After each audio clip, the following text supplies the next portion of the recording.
Hello friends, मैं हूं मिहिल व्यास और फिर से स्वागत है आप लोगों का मेरी इस यूट्यूब चैनल के अंदर। सबसे पहले फ्रेंड रियली वेरी सॉरी, बहुत समय के बाद मेरा वीडियो आने वाला है। ये वाला जो वीडियो है वो बहुत दिनों के बाद आने वाला है क्योंकि मैं थोड़ा बिजी हो चुका था।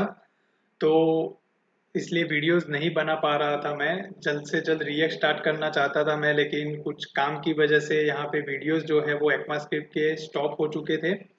तो बहुत दिनों के बाद ये वीडियो लेके आया हूँ मैं, तो उसके लिए रियली वेरी सॉरी सबसे पहले तो। लेकिन कोई प्रॉब्लम नहीं है, अब जैसे ही वक्त मिलता जाएगा मैं वीडियोस अपलोड करता रहूँगा, तो प्लीज़ कनेक्टेड रहिएगा। थोड़ा आगे पीछे हो रहा है अभी वीडियोस अपलोड करने में, बहुत दिन भी हो चुके हैं। अब तक शायद रिएक्ट स्टार्ट हो चुका होता, लेकिन जो प्रॉब्लम है वो ये था कि मैं एक काम में फंस चुका था तो वीडियोस नहीं आ रहे थे। लेकिन वापस अब मैं कम बैक कर रहा हूँ, वीडियोस अब आएंगे जैसे जैसे मुझे वक्त मिलता जाएगा, मैं फटाफट वीडियो अपलोड करता रहूँगा।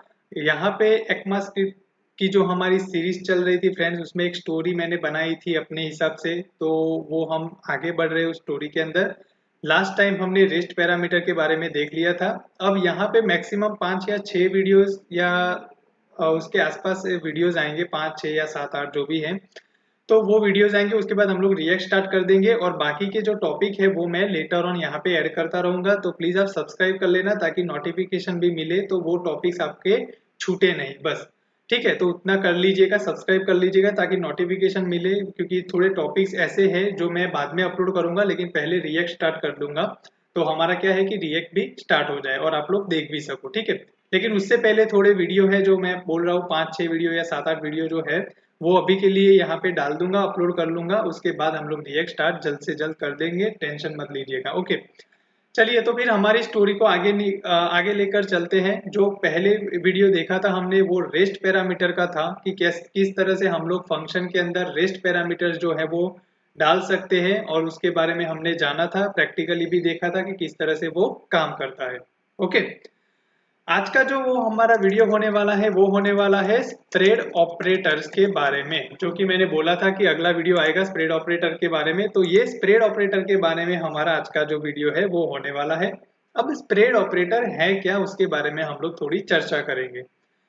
तो होता ये है कि जब हमने रेस्ट पैरामीटर का इस्तेमाल किया तो होता ये था कि मान लीजिए कि आपने कोई फंक्शन बनाया, उस फंक्शन के अंदर बहुत सारे पैरामीटर्स आ रहे हैं, जो कि जिस टाइम आपने फंक्शन बनाया है तब आपको अंदाजा नहीं था कि इतने सारे पैरामीटर आ सकते हैं। तो आपने रेस्ट पैरामीटर का इस्तेमाल किया था। जो लोग पहली बार ये वीडियो देख रहे हैं उनको रेस्ट पैरामीटर का अगर नहीं पता, तो इससे पहले का जो ये वीडियो है, इससे पहले जो मैंने वीडियो अपलोड किया था उसमें रेस्ट पैरामीटर मैंने एक्सप्लेन किया है, तो वो जाके देख सकते हो। तो फंक्शन के अंदर हम लोग रेस्ट पैरामीटर का इस्तेमाल करते थे, लेकिन अब बारी आती है एरे और ऑब्जेक्ट के अंदर किस तरह से हम लोग काम करें। तो चलिए हमारे डेवलपर के पास चलते हैं। वो डेवलपर जो हमारी कहानी में था, जो काम कर रहा था, तो वो अब यहाँ पे एरे के अंदर काम कर रहा है। अब क्या काम कर रहा है, चलिए वो देखते हैं। तो उसने यहाँ पे एक वेरिएबल बनाया एरे करके, और यहाँ पे कुछ वैल्यूज यहाँ पे डाल दी। हम लोग यहाँ पे न्यूमेरिक वैल्यू डाल देंगे, 20 30 40 इस तरह से कुछ हम लोग वैल्यू यहाँ पे पास करेंगे, ठीक है। अब होगा क्या, मैं यहाँ पे एक और वेरिएबल लूंगा array1 करके, यहाँ पे भी मैं कुछ वैल्यूज पास करूंगा 20, चलिए 50 ले लेते हैं, 60 ले लेते हैं, 70 और 80 यहाँ पे मैंने ले लिया है। चलिए ये हो गया हमारा यहाँ पे काम, ओके। अब यहाँ पे अगर हम लोग एरे को प्रिंट करेंगे तो हमारा नॉर्मल जो एरे चलता है वो एरे यहाँ पे चलेगा। हम लोग कॉन्सोल करवाएंगे क्योंकि एरे ऑब्जेक्ट पे हम लोग कॉन्सोल करवाना ज्यादा प्रीफर करेंगे, क्योंकि कॉन्सोल में हमें आउटपुट दिख भी सकता है। चलिए, तो हम लोग क्या करेंगे, कंसोल करवाना है हमें, तो हम लोग इंस्पेक्ट कर लेते हैं। सबसे पहले उसमें जाके कंसोल की विंडो देखेंगे। ये जो आउटपुट देख रहे हो फ्रेंड्स, ये पुराने वाला जो हमने पिछला वीडियो किया था उसका है, तो उसको इग्नोर करिए अभी के लिए। मैं यहाँ पे रिफ्रेश कर देता हूँ, ये देखिए। तो हमें यहाँ पे पहला जो हमारा एरे था 10 20 30 40 वो मिल चुका है कंसोल के अंदर। मैं स्क्रीन को थोड़ा बड़ा कर लेता हूँ ताकि आपको दिखे आउटपुट उसके अंदर। तो ये यहाँ पे आ गया 10 20 30 40। यहाँ पे भी स्क्रीन थोड़ी मैं बड़ी कर देता हूँ ताकि आपको प्रोग्रामिंग अच्छे से दिखे। चलिए, ये हो गया। अब मान लीजिए कि डेवलपर है वो ये सोचता है कि भाई मुझे यहाँ पे एक और एरे बनाना है, लेकिन वो कंबाइन होना चाहिए जो पहले दो एरे है उसका। मतलब मैं एरे 2 बनाऊं, उसके अंदर मैं एरे भी डाल दूं और एरे 1 भी डाल दूं। ये मैंने इस तरह से डाल दिया। अब करना क्या है, रिफ्रेश करना है। रिफ्रेश करेंगे यहाँ पे। अब यहाँ पे हमने प्रिंट करवाया नहीं है तो सबसे पहले console.log करेंगे और यहाँ पे array2 को प्रिंट करवा देंगे। चलिए तो रिफ्रेश कर देते हैं हम लोग यहाँ पे। तो देखिए हमारा array2 जो है वो नीचे यहाँ पे प्रिंट होके आ रहा है। अब आप देखिए कि array2 के अंदर क्या आ रहा है, array1 यहाँ पे आ गया और array2 का जो एलिमेंट्स है वो भी यहाँ पे आ गए। तो 10, 20, 30, 40 array1 के हैं और 50, 60, 70, 90 array2 के हैं। अब हुआ ये कि हमारे पास दो एरे अलग थे। अब डेवलपर काम कर रहा था तो उसको ये पता चला कि दो एरे डिफरेंट है, दोनों को हमने एक एरे में मर्ज किया तो वो जो एरे हमें मिला है उस एरे में भी दो एरे मिले। अब इन एलिमेंट्स को हमें यूज करना है या मान लो कि इनका सम करना है या कुछ भी प्रोसेस हमें करनी है तो क्या करना पड़ेगा, एरे 2 पे हमें लूप घुमानी पड़ेगी। जाहिर सी बात है कि एरे ऑब्जेक्ट पे हमको लूप ही घुमानी पड़ेगी, उससे उसके अलावा और कोई चारा है नहीं। हमारे पास स्टैटिक हम लोग ले नहीं सकते, डायरेक्ट इंडेक्स के साथ हम लोग नहीं ले सकते, ठीक है, क्योंकि वो स्टैटिक हो जाता है, डायनेमिक नहीं रहेगा हमारा कोड। तो लूप चलानी पड़ेगी। लेकिन सोचिए कि यहाँ पे जो एरे का फॉर्मेट मिल रहा है वो एक एरे के अंदर दो एरे मिल रहे हैं। मतलब अगर आपको 10, 20, 30, 40 भी चाहिए तो जब आपकी एक लूप घूमेगी तब अंदर दूसरी लूप घुमानी पड़ेगी, तब जाके आपको मिलेगा।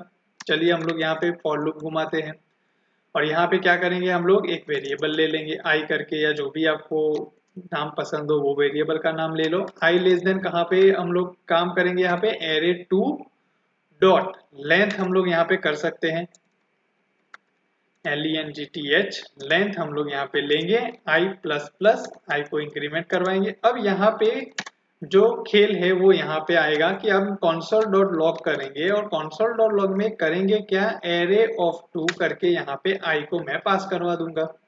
अब रिफ्रेश करते हैं हम लोग इस पेज को तो देखिए क्या मिलेगा, पहला एरे 10, 20, 30, 40 मिला और दूसरा एरे 50, 60, 70, 90 मिल गए।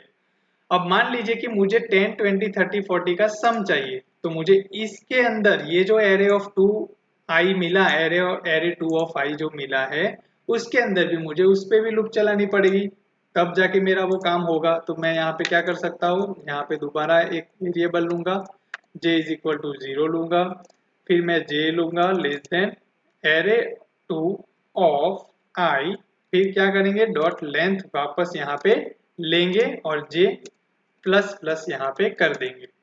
ठीक है, ये हो गया हमारा काम। अब मैं यहाँ पे console करवा दूं console.log और यहाँ पे क्या करना है हमें, array2 ऑफ i जो हमारा वेरिएबल है और उसके पास हमें j भी पास करना है। देखिए क्या होता है, आउटपुट में क्या आएगा देख लेते हैं। देखो पहला एरे जो हमारा मेन था उसके अंदर दो एरे थे तो उसकी लूप घूमी तो पहला एरे हमें मिल गया 10, 20, 30, 40। फिर उसके अंदर एक लूप और घूमी जिससे हमें 10, 20, 30, 40 मिल गया। फिर दोबारा जो हमारी मेन लूप थी उसमें दूसरा एरे मिला और फिर उसके अंदर गया दूसरा और उसके अंदर 50, 60, 70, 90 मिल गया। प्रोग्रामिंग में समझाता हूँ, एक बार अच्छे से समझ लेना। पहले हमने क्या किया, एरे ऑफ 2 लिया जिसमें एरे और एरे 1 को मर्ज किया तो हमें एक एरे मिला। अब उस एक एरे के अंदर दो एरे मिले तो हमने यहाँ पे पहली लूप घुमाई है, पहली फॉर लूप जो क्या करेगी, एरे 2 है उसको ब्रेक करेगी। अब एरे 2 के अंदर तो दो और एरे हैं तो जैसे ही पहली लूप घूमेगी यहाँ पे हमें इस लाइन में पहला एरे मिलेगा। तो एरे जो ये एरे है उसका 10, 20, 30, 40 हमें यहाँ पे मिल गया एरे। अब वो तो एरे में है उसके एलिमेंट हमें चाहिए तो लूप घुमाओ वापस किस पे घुमाना है, एरे 2 ऑफ आई पे। और एरे 2 ऑफ आई और हम एक और जे वेरिएबल लिया। अब ये लाइन डिबग होगी तो किस तरह से होगी कंपाइल में, तो एरे 2 ऑफ 0 ऑफ यहाँ पे 0। तो यहाँ पे क्या आएगा देखिए, एरे 2 ऑफ 0 में पहले एरे ये आएगा। मतलब मैं यहाँ पे लेके चलूँ आपको कंसोल में तो देखिए यहाँ पे एरे 2 है उसमें 0 इंडेक्स पर ये एरे है तो हमारा पहला एरे ये आया और उसकी 0 इंडेक्स मतलब उसकी 0 इंडेक्स पे 10 है तो हमारी ये जो लाइन है वो 10 को प्रिंट करेगी। फिर और लूप घूमेगा यहाँ पे, फिर वापस से जाएगा तो 0 ऑफ यहाँ पे ये लाइन 1 हो जाएगी तो फिर 20 आएगा, फिर ये 0 ऑफ 2, 0 ऑफ 3, इस तरह से वो घूमती जाएगी। और 4 एलिमेंट है तो 3 तक जाएगा, फिर यहाँ पे ब्रेक हो जाएगा और फिर वापस यहाँ पे फॉर लूप पे जाएगा क्योंकि हमारे मेन जो एरे है उसकी लूप जो है वो दो बार घूमनी है। ठीक है, तो दोबारा यहाँ पे गया तो एरे ऑफ 1 आ गया। एरे ऑफ 1 का मतलब क्या हो गया हमारा, यहाँ पे ये जो एरे है 50 60 70 90 जो है 50 60 70 90 वो वाला लूप यहाँ पे घूमेगा। अब उसकी लूप घूमेगी तो यहाँ पे वापस से फॉर लूप आएगी। अब यहाँ पे लूप आएगी तो ये जो लाइन है वो हो जाएगी 1 ऑफ 0, क्योंकि हमारा आई तो यहाँ पे इंक्रीमेंट होके 1 हो चुका है, दूसरी बार लूप आई है तो 1 ऑफ 0। तो अब 1 ऑफ 0 का मतलब क्या हो गया, तो ये एरे की 1 इंडेक्स पे जो एरे आ रहा है वो, और उसकी जो 0 इंडेक्स है 50, तो हमें यहाँ पे 50 मिला, फिर 60 मिला, फिर 70 मिला, फिर 90 मिला, 4 हो गई लेंथ हमारी, 3 तक घूमेगी और फिर हमारी लूप ब्रेक हो जाएगी। अब इसमें भी कुछ नहीं है, तो इस तरह से हमें जो आउटपुट मिला वो यहाँ पे मिल चुका है 50 60 70 90 और पहले वाले का 10 20 30 40। ठीक है, अब सोचिए कि इस तरह से आपको दो लूपें चलानी पड़ी। ये नॉर्मल जावास्क्रिप्ट के केस है। तो डेवलपर ने ये कोडिंग इस तरह से किया अचीव करने के लिए इस चीज को। अब एक्मा वालों ने बोला कि भाई साहब आप इतना कुछ क्यों कर रहे हो, जबकि हमने एक और ऑपरेटर इंट्रोड्यूस किया है जिसका नाम है स्प्रेड ऑपरेटर। तो बोले उससे होगा क्या, तो बोले बताते हैं कि उससे होगा क्या। अब देखिए ये वाला जो प्रोग्रामिंग है उसको फिलहाल के लिए मैं बंद कर देता हूं। अब ध्यान से देखो कि मैं करता क्या हूं, यहाँ पे एरे और यहाँ पे एरे 1 है। अब मैंने क्या किया, 90 जो है यहाँ पे पीछे 3 डॉट लिखे और एरे मैंने यहाँ पे इस तरह से ले लिया। ये जो एरे का वेरिएबल है मैंने एरे 1 के अंदर आखिरी में यहाँ पे डाल दिया। अब प्रिंट करवाऊंगा मैं एरे 1 को, समझ गए। अब मैं रिफ्रेश करता हूँ यहाँ पे इस तरह से पेज को, देखिए क्या हुआ, 50 60 70 90 हमारा जो एरे 1 में वैल्यू थी वो, और उसके पीछे 10 20 30 और 40 जो एरे के अंदर वेरिएबल में वैल्यूज थी, एलिमेंट्स थे, वो सारे एक ही एरे में अपेंड होके आ गए। अब आपको एक ही लूप घुमानी है, बस बात खत्म। अब आपको सिर्फ एक ही एरे पे लूप घुमानी है, आपको दो एरे मर्ज करवाने हो तो आप इसी तरह से स्प्रेड ऑपरेटर का इस्तेमाल कर सकते हो। तो डेवलपर बोला ये बढ़िया तरीका है। देखिए रेस्ट पैरामीटर और स्प्रेड ऑपरेटर दोनों जो है वो 3 डॉट से ही इस्तेमाल होते हैं। इस ऑपरेटर को बोला जाता है स्प्रेड ऑपरेटर। रेस्ट पैरामीटर में भी होता है और इसमें भी होता है, लेकिन यहाँ पे जो तरीका है वो सिर्फ एरे ऑब्जेक्ट पे इस तरह से चलेगा, और पैरामीटर के तौर पे अगर आप इस्तेमाल करते हो स्प्रेड ऑपरेटर का तो वो सिर्फ फंक्शन में काम करेगा, एरे ऑब्जेक्ट पे नहीं करेगा। ठीक है, तो यहाँ पे आ गया। अब हुआ ये कि डेवलपर ने क्वेश्चन किया कि हमने तो यहाँ पे आखिर में डाल दिया, तो वो आखिर में यहाँ पे अपेंड होके आ रहा है, मतलब कि जो एरे 1 है उनके जो एलिमेंट है उनके बाद एरे के एलिमेंट यहाँ पे आ रहे हैं। तो उसका मतलब कि अगर मुझे बीच में डालना हो तो फिर एक्मा वालों ने बोला बीच में भी डाल सकते हो, तो यहाँ से हटा दो और यहाँ पे मैं मान लो कि 60 के बाद यहाँ पे डाल देता हूँ एरे को।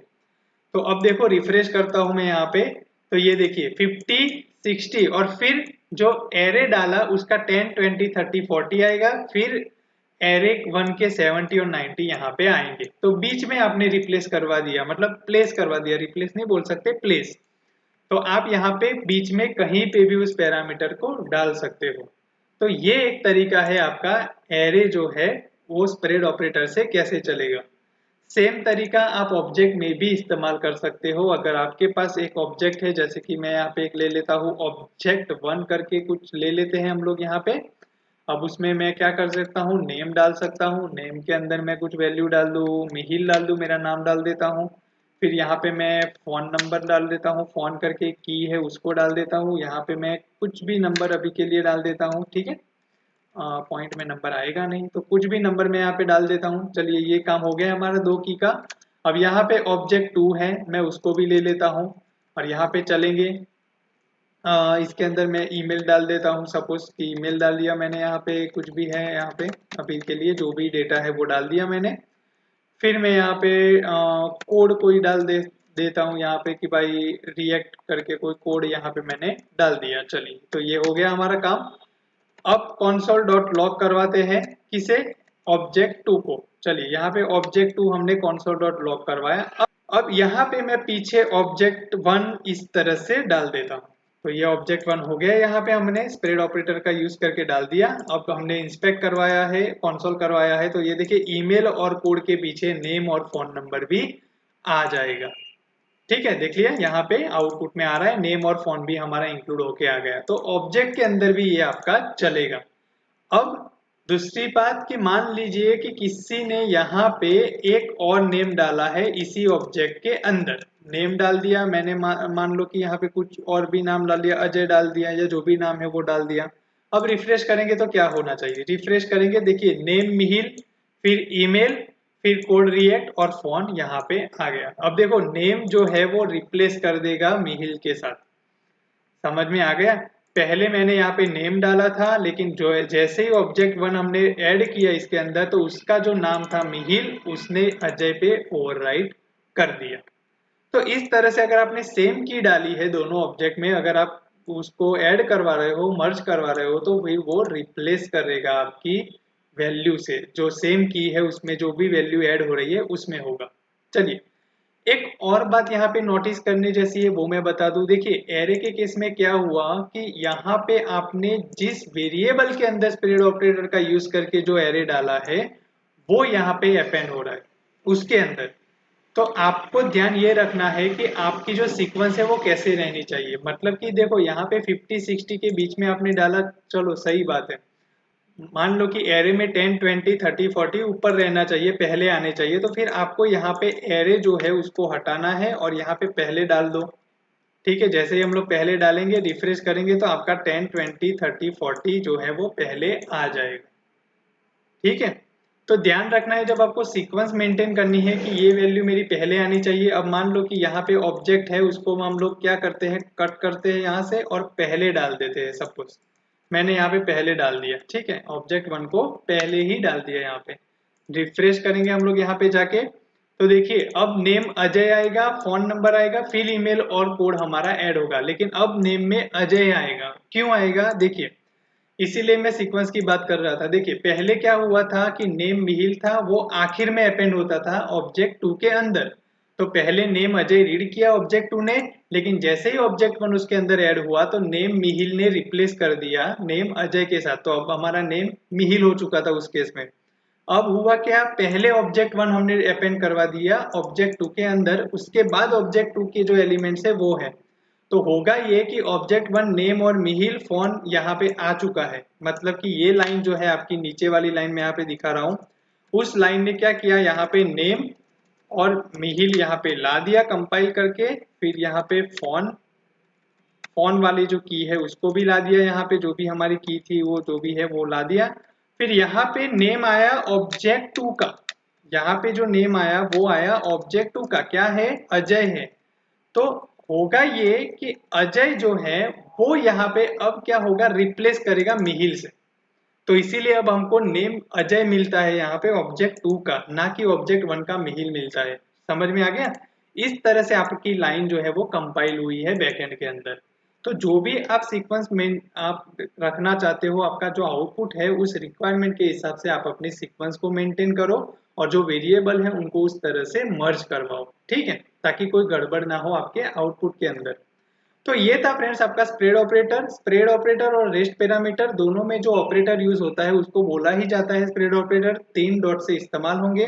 रेस्ट पैरामीटर फंक्शंस में यूज होते हैं एज अ पैरामीटर के तौर पे, और यहाँ पे स्प्रेड ऑपरेटर जो यूज होते हैं वो होते हैं आपके जो एरे ऑब्जेक्ट है उसके अंदर मर्ज करवाने के लिए या फिर उनको और स्ट्रक्चराइज करने के लिए। वो मैं आगे के टॉपिक में भी बताऊंगा कि किस तरह से स्ट्रक्चराइजेशन में हमें काम में आता है। ठीक है, वो दोनों अगले टॉपिक है जो जल्दी आएंगे, उस पे मैं स्प्रेड ऑपरेटर को दिखा दूंगा अच्छे से। ठीक है, आई होप कि ये क्लियर हो चुका होगा आपका स्प्रेड ऑपरेटर और रेस्ट पैरामीटर जो पिछले वीडियो में था वो भी। अगर कोई भी कंफ्यूजन हो या फिर डाउट हो तो कमेंट बॉक्स में कमेंट डाल सकते हो।